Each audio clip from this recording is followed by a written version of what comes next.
Hello guys, mister bad episode 10। Episode के start में हम देखते हैं कि नैनजिंग बहुत ही ज़्यादा परेशान हो जाती है और कहती है कि ओ गॉड, कोई तो मेरी मदद करो। कि उसी वक्त ज़ुआन उसके सामने आ जाता है। नैनजिंग बहुत ज़्यादा हैरान हो जाती है क्योंकि वो तो असल में उसी को ही बुलाना चाहती थी। फिर हम रात का सीन देखते हैं जहाँ नैनजिंग, ज़ुआन, ज़िसी और उसका बॉयफ्रेंड एक भूत बंगले में जाता है ताकि वो मिशन को पूरा करे और बाहर निकल सके एंजॉय करने के लिए।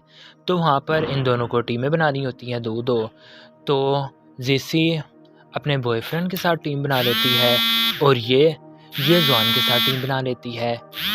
ये दोनों टीम बनाकर अंदर दाखिल होते हैं तो बहुत सारे टास्क दिए जाते हैं जिनको ये बहुत ही बहादुरी के साथ पूरा करते हैं। और फिर आखिरकार वो एक कमरे में पहुंच जाते हैं जहां उन्हें आखिरी टास्क दिया जाता है। उनका आखिरी टास्क ये होता है कि सामने तस्वीरें बनी होती हैं और जो जो पोजेज उन्होंने किए होते हैं वही पोज इसने भी करने होते हैं। तो वहाँ पर बहुत फ़नी पोजेज दिए जाते हैं तो ये उनको करते हैं। सब पोजेस करते हुए इन्हें बहुत ज़्यादा मज़ा आ रहा था कि फिर एक आखिरी पोज रह गया था, उसमें इन दोनों को एक दूसरे को हक करना था। नैनजिंग को तो कोई मसला नहीं होता, लेकिन ज़ुआन वो बहुत ज़्यादा डर रहा होता है क्योंकि अगर वो ऐसा करता है तो वो जो नाकाम कोशिश कर रहा है अपने फीलिंग को छुपाने की तो वो छुपा नहीं सकता। तो वो कहता है कि तुम एक लड़की हो और मैं लड़का, हम दोनों हग नहीं कर सकते हैं। जिस पर नैनजिंग कहती है कि इसमें क्या बात हुई, हम दोनों दोस्त भी तो हैं, अगर हक कर लिया तो इसमें क्या हो सकता है। फिर नैनजिंग कहती है कि तुम ऐसे तो नहीं थे, पहले तो तुम बहुत ज़्यादा ओवर थिंकर थे और ये भी कहते थे कि मैं किसी से नहीं डरता, चाहे वो किस भी क्यों ना कर ले। और अब तो जैसे स्कूल बॉय या उससे भी वो छोटे बच्चे बन गए हो, तुम ऐसे तो नहीं थे। वो यही बातें कर रही होती है कि ज़ुआन उसको गले से लगा लेता है और कहता है कि नहीं, मैं किसी से नहीं डरता। मगर दिल ही दिल में वो कह रहा होता है कि हाँ मैं डरता हूँ, क्योंकि नज़ीर ने यह भी कहा होता है कि कहीं तुम्हारा कोई क्रश तो नहीं है। जिस पर ज़ुआन यही दिल ही दिल में कह रहा होता है कि हाँ मेरा क्रश है और वो क्रश तुम ही हो। यह करते हैं कि उसी वक्त दरवाज़ा खुल जाता है और नैनजिंग और ज़ुआन बाहर आ जाते हैं। फिर हमें ये चारों दोस्त साइकिलिंग करते हुए दिखाई देते हैं कि वो सारे घर आ रहे होते हैं। वो बहुत ज़्यादा खुश होते हैं और पीछे ज़ुआन यही कह रहा होता है कि स्टूपिड लड़की को अभी भी समझ नहीं आ रही है, वो मेरी फीलिंग को अब भी नहीं समझ पा रही है, कैसी है ये लड़की। जबकि नैनजिंग, उसको तो बहुत ज़्यादा मज़ा आ रहा था, वो तो सिर्फ़ एक गेम की हद तक इसको एंजॉय कर रही थी। और वो इस बात पर भी खुश थी कि ज़ुआन का पिछले 2-3 दिनों से जो मुंह बना हुआ था अब उसका मूड काफ़ी अच्छा है। फिर ये दोनों रेस लगाने लगते हैं और रेस लगाते लगाते घर पर पहुंचते हैं। नैनजिंग बहुत खुश घर में दाखिल होती है कि उसकी मोम कहती है कि आज तुम इतनी खुश क्यों हो। जिस पर नैनजिंग कहती है कि मुझे खुश होने की क्या किसी वजह की ज़रूरत होनी चाहिए। फिर उसकी मोम कहती है कि तुम अब नोवेल क्यों नहीं लिखती हो। जिस पर नैनजिंग कहती है कि मैं पहले नोवेल अपने बॉस के लिए लिखती थी, लेकिन अब मैंने उसको फैंटिसाइज़ करना छोड़ दिया है क्योंकि अब मैं उसको करीब से जानती हूँ, अब मुझे ज़रूरत नहीं है। जिस पर उसकी मोम कहती है कि तुम किसी और को टैग करके लिख दिया करो। नैनजिंग के दिल में उसी वक्त ज़ुआन का ख्याल आता है, लेकिन फिर वो यही बात सोचती है कि नहीं, वो हमेशा के लिए तो इस दुनिया में नहीं रह सकता, इसलिए मैं उसके बारे में तो कुछ भी नहीं लिखूँगी। जबकि दूसरी तरफ ज़ुआन बैठा यही सोच रहा होता है कि मैंने अपनी फ़ीलिंग को बहुत ज़्यादा छुपाने की कोशिश की, अब मुझे पता चल गया है कि मुझे सुकून इसी तरह से मिल सकता है। और वैसे भी अगर मैं कुछ भी ज़ाहिर करूँ तो कौन सा नैनजिंग जैसी स्टूपिड लड़की को कुछ पता चल जाएगा। इस वजह से वो मैसेज करता है नैनजिंग को और कहता है कि आज की आउटिंग मुझे बहुत ज़्यादा पसंद आई, हम नेक्स्ट टाइम भी बहुत जल्द चलेंगे। और वो बहुत ज़्यादा खुश हो जाता है। फिर नेक्स्ट डे का सीन दिखाया जाता है जहाँ ज़ुआन बहुत जल्दी उठ जाता है, कपड़े वगैरह बदलता है और फिर ब्रेकफास्ट तैयार करता है बहुत ज़्यादा और बहुत अच्छा, क्योंकि उसको पता है कि नैनजिंग जब भी ऑफिस जाती है तो उससे मिलकर तो ज़रूर ही जाती है। इस वजह से वो तैयार करता है ताकि जब नैनजिंग आए तो वो उसको ये ब्रेकफ़ास्ट खिलाए और वो बहुत ज़्यादा खुश हो जाए और ये उसके साथ ज़्यादा से ज़्यादा टाइम स्पेंड करने लगे। इस वजह से वो डोर पर ही उसका इंतज़ार करने लगता है। बहुत ज़्यादा इंतज़ार करने के बावजूद भी वो नहीं आती। बालकनी में खड़ा नेंजिंग को जाता हुआ ज़ुआन देखता है और ज़ुआन को पता चल जाता है कि नेंजिंग आज उससे मिलने के लिए आई ही नहीं है, जिस पर ज़ुआन को बहुत ज़्यादा गुस्सा आता है कि क्यों नहीं आई।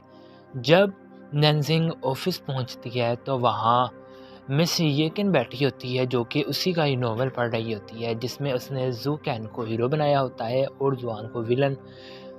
नेंजिंग को येकिन बुलाती है और येकिन का बहुत ज़्यादा गुस्से वाला बिहेवियर से नेंजिंग को यही लगता है कि जैसे उसको मेरे और ज़ूकिन के बारे में सीक्रेट को पता चल गया है। लेकिन वो जब येकिन के पास आती है तो येकिन बताती है कि ये नॉवल तुमने लिखा है, जिस पर नेंजिंग बहुत ज़्यादा हैरान हो जाती है और कहती है कि ये तो मैं डिलीट कर दिया था, तो ये कैसे आया?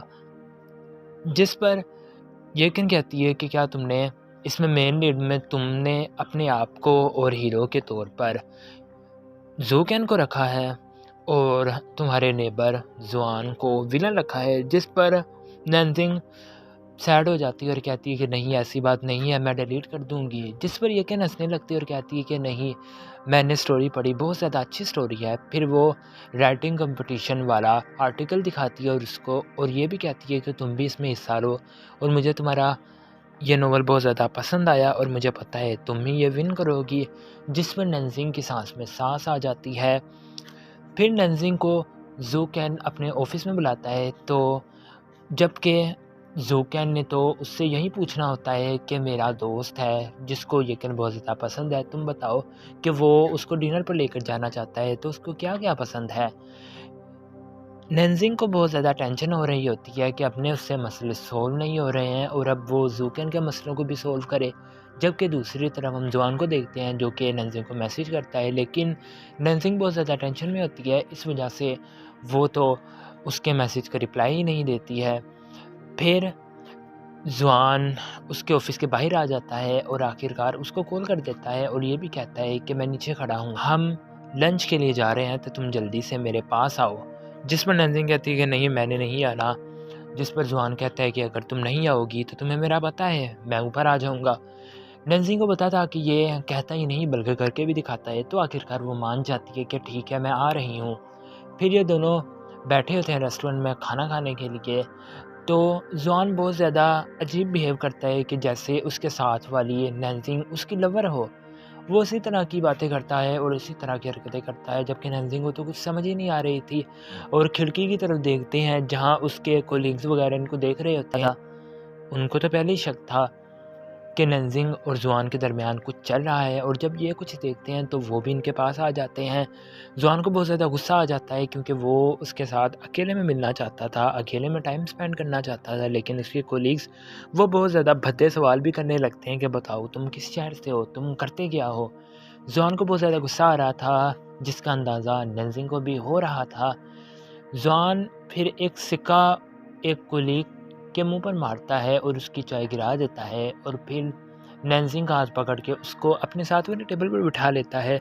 उसको खाना वगैरह पूछता है, उसको खाना वगैरह खिलाता है और सारे लोग देख रहे होते हैं। और जब ये बाहर निकलने लगते हैं तो ज़ुआन नेंजिंग से कहता है कि हम आज रात फिर उसी एस्केप रूम वाली गेम में जाएंगे, जिस पर नेंजिंग मना करना चाहती थी, लेकिन वो मना नहीं करती क्योंकि एक रात पहले ज़ुआन के पूछने पर ही नेंजिंग ने हाँ कही थी। अब वो कुछ कह भी नहीं सकती थी, तो वो मान जाती है और वो चली जाती है और ज़ुआन बहुत ज़्यादा खुश हो जाता है कि अब फिर से उसको मौका मिल जाएगा नेंजिंग के साथ हग करने का। वो बहुत ज़्यादा खुश हो जाता है। फिर सीन शिफ्ट होता है ज़ूकैन पर, जो कि येकिन से मिलना चाहता था और अपने ऑफिस में बहुत ज़्यादा मेहनत करता है ताकि वो येकिन से मिल सके, लेकिन बहुत से लोग उसको बहुत ज़्यादा परेशान करते हैं, यानी कि उसको अपने बिज़नेस के बारे में पूछते रहते हैं, कभी कौन सा एम्प्लॉय, कभी कौन सा एम्प्लॉय। और नेंजिंग भी ऐसा ही कुछ कर रही थी और ज़ूकैन को अपने ही ऑफिस में अपनी ही कोलीग से मिलने में बहुत ज़्यादा मुश्किल हो रही थी। आखिरकार वो येकिन से मिल लेता है, लेकिन येकिन तो उससे फिर भी बिज़नेस की बातें कर रही होती है। फिर रात का सीन दिखाया जाता है कि जब नेंजिंग अपने ऑफिस से बाहर आ रही होती है तो ज़ुआन वहीं पर खड़ा होता है। ज़ुआन कहता है कि मैं ऐसे ही यहाँ से गुजर रहा था तो सोचा तुम्हें लेता हुआ चला। जिस पर नंजिंग कहती है कि तुम कुछ ज़्यादा ही फारिग नहीं हो गए हो। फिर ये दोनों एस्केप रूम में पहुंचते हैं और बहुत ज़्यादा एडवेंचर करते हैं। जॉन बहुत ज़्यादा होप में होता है कि अब भी कोई ऐसा सीन आएगा कि नंजिंग मुझे हक कर ले। पहली बार में होता है कि उसे एक भूतनी के साथ डांस करना पड़ता है, जिसको देखकर नंजिंग तो बहुत ज़्यादा खुश हो रही होती है। फिर अगला टास्क आता है जिसमें फिर भी जॉन का दिल नहीं लग रहा होता है। फिर एक टास्क आता है जिसमें एक बॉक्स होता है जिसको खोलना होता है और उसको लगता है कि इसमें बहुत ज़्यादा डरावनी शय होगी, जिसको देखकर नंजिंग डर जाएगी और मुझे हक कर लेगी। लेकिन नंजिंग डर के मारे जॉन को हक नहीं करती बल्कि खिड़की के पास चली जाती है। जॉन भी उसके पास आ जाता है और कहता है कि कुछ नहीं होता है, ऐसी कोई बात नहीं है। फिर एक और टास्क आता है जो कि आखिरी टास्क होता है, उसमें भी ये दोनों जीत जाते हैं और जीत की खुशी में वो भूत नंजिंग को किस करने लगता है कि जॉन उसी वक्त उसको पीछे धकेल देता है और भूत को कहता है कि तुम्हारी हिम्मत कैसी हुई नंजिंग को हाथ लगाने की। फिर ये दोनों बाहर आ रहे होते हैं और फिर ये पार्क में बैठे होते हैं, जहाँ नंजिंग यही सोच रही होती है कि अब वो किस तरह से ये सारे मसलों से छुटकारा हासिल कर। जबकि दूसरी तरफ हम जॉन को देखते हैं जो कि फाउंटेन की दूसरी साइड पर होता है और यही सोच रहा होता है कि गॉड, ये कैसा अनफॉरगेटेबल लव है जिसके बारे में मैं ही बहुत ज़्यादा परेशान हूँ, जबकि मेरी लवर उसको तो कोई टेंशन ही नहीं है। इतना अनफेयर कैसे हो रहा है। नंजिंग उसकी बात सुन लेती है और उसके पास आ जाती है और कहती है कि कौन सा अनफेयर तुम्हारे साथ हो रहा है। जिस पर जवान कहता है कि नहीं, ऐसी बात नहीं है। नंजिंग उसके बहुत ज़्यादा करीब आ जाती है और कहती है कि हम आज कितनी बार मिले हैं, ये कोई कोइंसिडेंस तो नहीं है, बताओ तुम मुझसे चाहते क्या हो। जॉन यही सोच रहा होता है कि ये इतनी ज़्यादा भी स्टूपिड नहीं है। नंजिंग का बहुत ज़्यादा प्रेशर की वजह से जॉन वहीं पर बेहोश हो जाता है और इसी के साथ ये एपिसोड यहीं पर ख़त्म हो जाता है।